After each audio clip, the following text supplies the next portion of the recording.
स्वागत है फ्रेंड्स, आप सभी का एम टेक्नो को यूट्यूब चैनल में। तो आज की जो वीडियो रहने वाली है वो सेफ्टी से संबंधित रहने वाली है, यानी कि सेफ्टी से संबंधित जो इम्पोर्टेंट क्वेश्चन आंसर आते हैं एग्ज़ाम में, या आईटीआई के एग्ज़ाम में हो या गवर्नमेंट अगर आप एग्ज़ाम निकालना चाहते हैं, यानी कि सरकारी नौकरी की आप आईटीआई बेस तैयारी करना चाह रहे हैं, तो आपके लिए ये क्वेश्चन इम्पोर्टेंट और होने वाले हैं, क्योंकि ये जो सारे क्वेश्चन हैं ये सेफ्टी से संबंधित रहेंगे।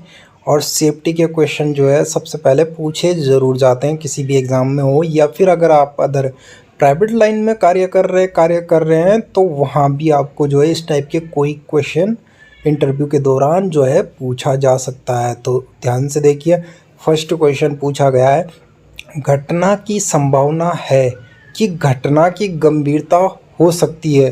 तो अगर यह होता है, तो अगर घटना की संभावना यानी कि हम फैक्ट्री में कार्य कर रहे हैं और वहाँ घटना की संभावना है, हमें पता है कि यहाँ पे हो सकता है घटना हो, तो घटना की गंभीरता को किस प्रकार से लेंगे आप। तो जब भी फ्रेंड्स ऐसी कोई संभावना आती नज़र आती है तो वो क्या है, वहाँ पे जोखिम, यानी कि हम रिस्क उठा रहे हैं काम करने का, तो रिस्क नहीं लेना है। अगर दुर्घटना की संभावना है तो कोई भी रिस्क नहीं लेना है, जोखिम नहीं लेना है। तो इसमें करेक्ट आंसर ऑप्शन सी हो जाएगा।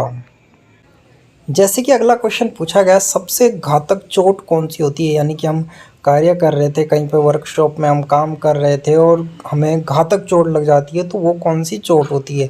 तो जो सबसे घातक चोट होती है वो होती है कलाई की चोट, यानी कि जो कलाई पे अगर हमारा जो ये नस वाली कलाई है, अगर इस पर कटिंग हो जाती है तो ये नस से जो है हमें जल्दी से जल्दी, जब खून ज़्यादा बहता है तो हमें जल्दी से जल्दी हॉस्पिटल पहुंचना होता है। अगर कलाई की चोट लग जाती है वो सबसे ख़तरनाक जो है चोट में आती है। तो इसमें करेक्ट आंसर ऑप्शन ए रहेगा कि सबसे जो खतरनाक घातक चोट है वो है कलाई की चोट। अगला क्वेश्चन पूछा गया है, बिजली से लगी आग को बुझाने के लिए आप किस यंत्र का उपयोग करते हैं। Who is use to extinguish an electrical fire, यानी कि कहीं बिजली का वर्कशॉप है, उसमें बिजली है, तो अगर माना वहाँ आग लग जाती है तो आप किस एक्सटिंग्विशर का यूज़ करोगे उसे बुझाने के लिए। तो वर्कशॉप में अगर बिजली वाले तार जहाँ पे हैं और वहाँ पे आग लगी हुई है तो उसमें हमेशा सीटीसी का प्रयोग किया जाता है, यानी कि कार्बन टेटा क्लोराइड वाला जो सिलेंडर होता है, एक्सटिंग्विशर का जो सिलेंडर होता है, उसका हम प्रयोग करते हैं बिजली से लगी आग को बुझाने के लिए। केबल पर आग लग जाती है या तारों पे आग लग जाती है तो उसको बुझाने के लिए सीटीसी का यूज़ किया जाता है। इसके अंदर से पाउडर गैस टाइप की में जो है गैस निकलती है, धुआं से वाइट कलर की, तो उससे जो है हम इजीली जो है हम इलेक्ट्रिक आग को बुझा सकते हैं, उस पर काबू पा सकते हैं। तो इसमें करेक्ट आंसर ऑप्शन सी हो जाएगा। अगला क्वेश्चन पूछा गया, 5S प्रणाली किस देश से ली गई है। 5S system is derived for derived तबे।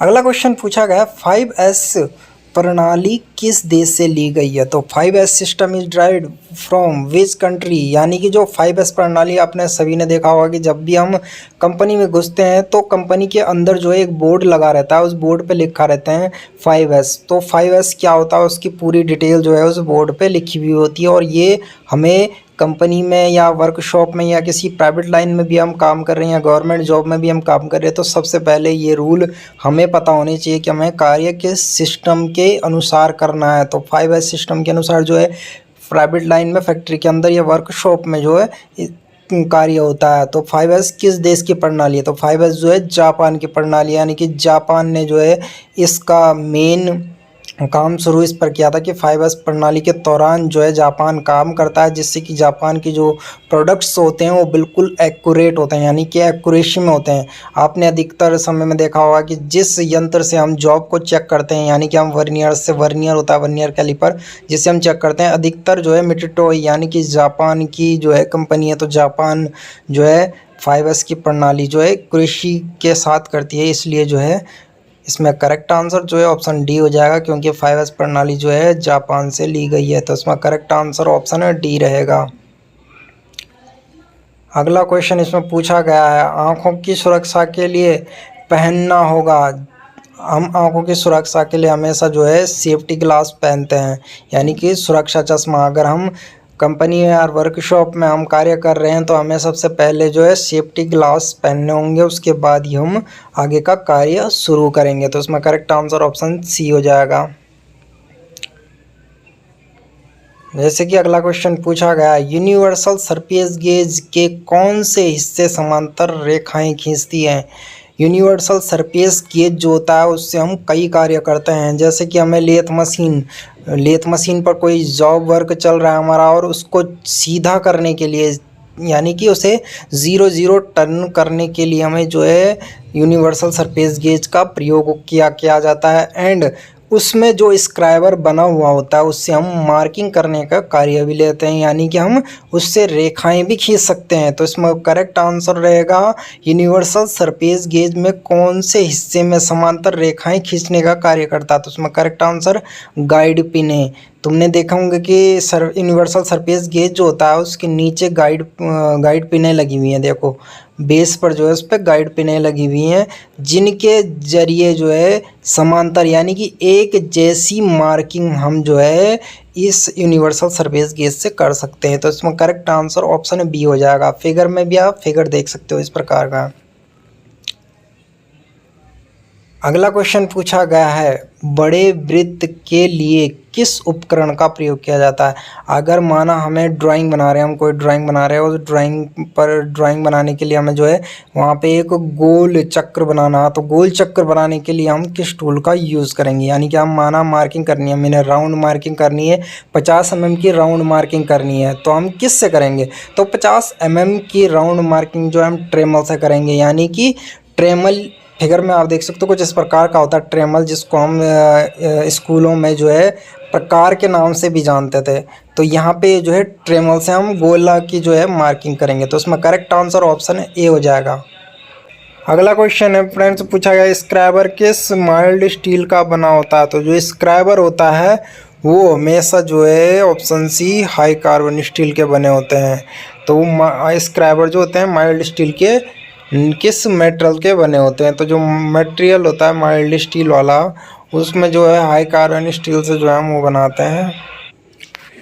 नेक्स्ट क्वेश्चन पूछा है स्क्राइबर किस माइल्ड स्टील का बना होता है। तो स्क्राइबर वही होता है फ्रेंड्स जिससे हम मार्किंग करते हैं, यानी कि लंबी रेखाएं खींचने के लिए या फिर लोहे के ऊपर या किसी चीज़ के ऊपर जो है रेखा खींचने के लिए जो है हम स्क्राइबर का यूज़ करते हैं। तो स्क्राइबर जो होता है वो हाई कार्बन स्टील का बना होता है, वो हार्ड मटेरियल से बना हुआ होता है, ताकि इजीली जो है कि किसी भी जॉब वर्क पर जो हम रेखाएं खींच सके, उसकी मार्किंग कर सके। तो इसमें करेक्ट आंसर ऑप्शन सी रहेगा, हाई कार्बन स्टील से जो है बनाया जाता है।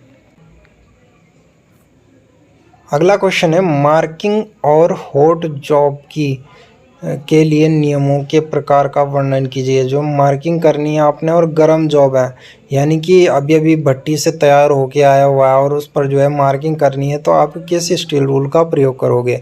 तो उसके लिए जो हम रूल करते हैं ना, यानी कि हमें चेक करना है कि हमें भाई जैसे कि 50 mm पर हमें जो है गर्म जॉब के ऊपर मार्किंग करनी है, तो उस 50 mm के गैप को हम किस प्रकार से चेक करेंगे। तो उसके लिए जो है हमेशा जो है ऑप्शन बी इसमें करेक्ट आंसर श्रिंक रूल जो होता है, ब्रास का ही रूल होता है, ब्रास मटेरियल का रूल होता है ये। स्टील रूल जैसे स्टील रूल होता है उसी प्रकार का जो है श्रिंक रूल भी एक जो है ब्रास रूल होता है, ब्रास का मटेरियल का बना हुआ होता है श्रिंक रूल। यानी कि ये श्रिंक नहीं होता, इसका साइज जो है आगे पीछे नहीं बढ़ता है, इसलिए इससे हम जो है गर्म जॉब की जो है मार्किंग कर सकते हैं, हम पता लगा सकते हैं कि कितने mm पे हमें क्या करना है। तो इसमें करेक्ट आंसर ऑप्शन बी रहेगा। अगला क्वेश्चन पूछा गया है what is not part of combination set. यानी कि जो कॉम्बिनेशन सेट होता है फिगर में आप देख सकते हो कुछ इस प्रकार से, इससे हम एंगल वगैरह चेक करते हैं या सेट करते हैं कहीं किसी जगह पर, तो ये कॉम्बिनेशन सेट होता है।